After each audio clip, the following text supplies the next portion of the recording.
সতত হে নদ তুমি পড়ো মোর মনে, সতত তোমার কথা ভাবি এই বিরলে। সতত যে মতে লোক নিশার স্বপনে, শোনে মায়া মন্ত্র ধ্বনি তব কলকলে। জুড়ায়ে কান আমি ভ্রান্তির ছলনে, বহু দেশে দেখিয়াছি বহু নদ্দলে, কিন্তু এই স্নেহের তৃষ্ণা মিটে কার জলে।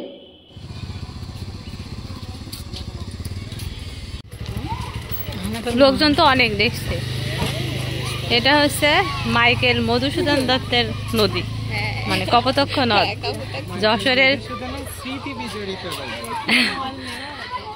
যশোরের বিখ্যাত লেখক, আমাদের জনপ্রিয় লেখক, সারা বিশ্বের লেখক।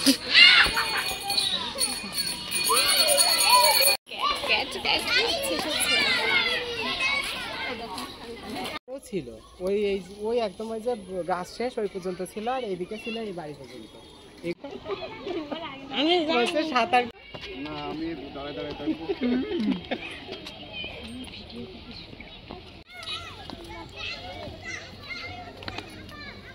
ভাইপো ডেলি আসে তাই না? চাচা ডেলি খোঁজ দেন না ভাইপো চিনেছে।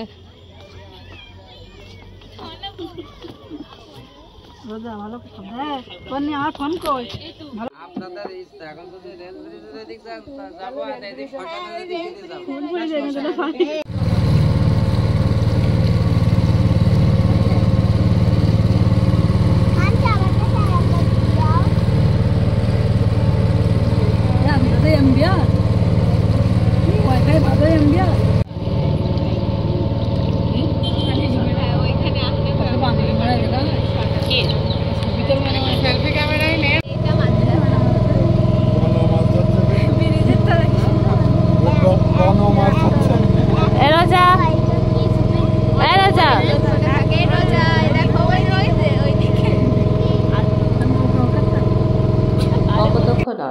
কোথায় আসলে পাবেন তাই না?